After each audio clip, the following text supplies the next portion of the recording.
दोस्तों, बहुत सारे दोस्त ये शिकायत करते हैं कि हमारे जो मोबाइल है एंड्रॉयड वो पूरे उसकी जो बैटरी है वो पूरी दिन नहीं चलती और बहुत जल्द ख़त्म हो जाती है और उसकी मोबाइल को बंद कर देते हैं। दोबारा चार्ज करना पड़ता है और मोबाइल को बंद करना पड़ता है और हम पूरा दिन नेट यूज़ नहीं कर सकते और ये मसला है हमारे लिए। तो दोस्तों, चंद टिप्स मैं बताने वाला हूँ जिस टिप के ज़रिए से आप अपने बैटरी की जो टाइमिंग है वो ज़्यादा कर सकते हो और बैटरी को ख़राब होने से बचा सकते हो और मोबाइल को भी ख़राब होने से बचा सकते हो। तो सबसे पहले जो टिप है, जो मोबाइल डेटा है आपने उसकी जगह आपने वाईफाई को यूज़ करना है। मोबाइल के डेटे की वजह से जो डायरेक्ट सिम की वजह से जो नेट आता है उसकी वजह से बैटरी की चार्जिंग तकरीबन आधी से ज़्यादा वो ज़ाया हो जाती है। तो ये एक टिप है कि आप वाईफाई के ज़रिए से नेट इस्तेमाल करें। तो वाईफाई अगर आप कहते हैं कि मेरे पास मौजूद नहीं है तो आप जो सिम डेटा है वो आप वाईफाई में कन्वर्ट कर सकते हैं।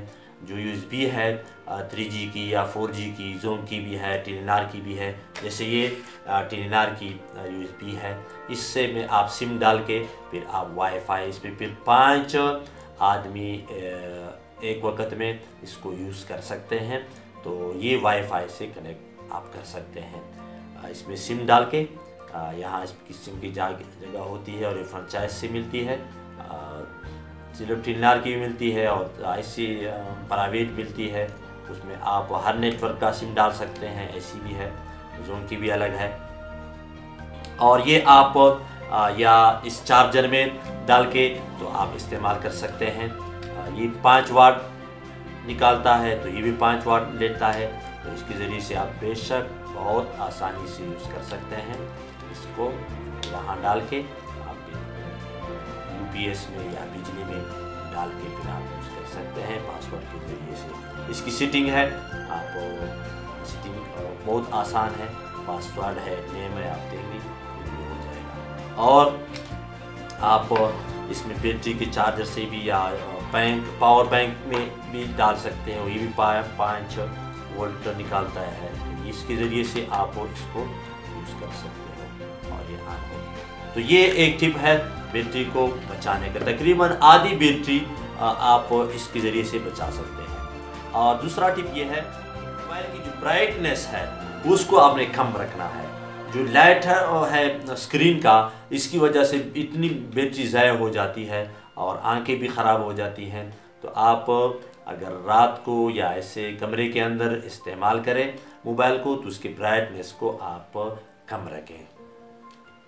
और तीसरा टिप ये है कि आप ओरिजिनल चार्जर यूज़ करें।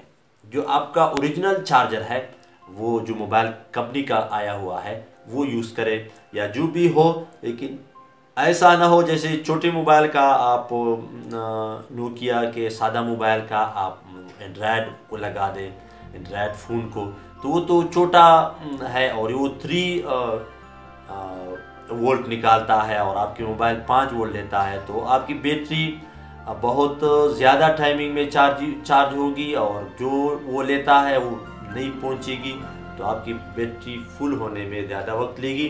और अगर आप बड़ा चार्जर लगाएंगे तो फिर आपकी जो बैटरी है वो गर्म हो जाएगी, उसकी लाइफ कम हो जाएगी। तो आप कोशिश करें कि अपने मोबाइल का जो असली चार्जर है वो यूज़ करें। और चौथा टिप ये है कि आप हर वक्त डेटा ऑन न रखें और आप ये जो लोकेशन है ये हमेशा ऑन न रखें, GPR है वो हमेशा ऑन न रखें, ब्लूटूथ आप हमेशा ऑन न रखें। तो उसकी वजह से बैटरी ज़ाया होती है। और ऐप इतने ज़्यादा ना रखें, जितने आपको ज़रूरत है वो ऐप रखें। इसके अलावा जो ऐप है वो नेट को यूज़ करती है, नेट को ज़ाया करती है और बैटरी भी यूज़ करती है। तो आप जो फजूल या आपको जो काम न आने वाले ऐप्स हैं उनको आप यूज़ ना करें और आप उनको या अनफॉलो करें या उनको अनइंस्टॉल कर लें। और इसी तरह आप ऐसा वॉलपेपर रखें जो डार्क हो, ज़्यादा सफ़ेद ना हो, ज़्यादा वाइट ना हो, ज़्यादा लाइट वाला ना हो, कि वॉलपेपर आपका ऐसा डार्क कलर का हो कि उससे जो बैटरी की जो लाइट हो वो कम से कम यूज़ हो सके। ऑटो अपडेटिंग ऑफ करें। जो मोबाइल की जो अपडेटिंग है, आप अगर आ रहे हैं, आपकी चार्जिंग कम है, उसी वक्त अपडेटिंग शुरू हो जाए और आपकी बैटरी लो ऑप्शन तक पहुंच चुकी हो और उसी वक्त अपडेटिंग भी शुरू हो जाए तो आपकी बैटरी तो ज़ीरो पर आ जाएगी। तो अपडेटिंग ऑटो जो है सॉफ्टवेयर की वो आप ऑफ रखें। जब भी आपकी बैटरी फुल चार्ज हो तो अपडेटिंग पर लगा दें। तो ये चंद टिप्स हैं बैटरी को चार्जिंग को ज़्यादा करने के लिए और बैटरी की चार्जिंग को बचाने के लिए। तो आपके 24 घंटे आप बगैर टेंशन के अपनी बैटरी को यूज़ कर सकते हैं। अगर इस वीडियो से दोस्तों थोड़ा सा फ़ायदा हुआ है तो ज़रूर वीडियो को लाइक कीजिए और दोस्तों के साथ शेयर कीजिए कि सबको ये फ़ायदा हो। और अगर आप न्यू हैं और मेरे चैनल को सब्सक्राइब नहीं किया है तो सब्सक्राइब कीजिए और दुआ में याद रखिए। अल्लाह हाफ़िज़। पाकिस्तान जिंदाबाद।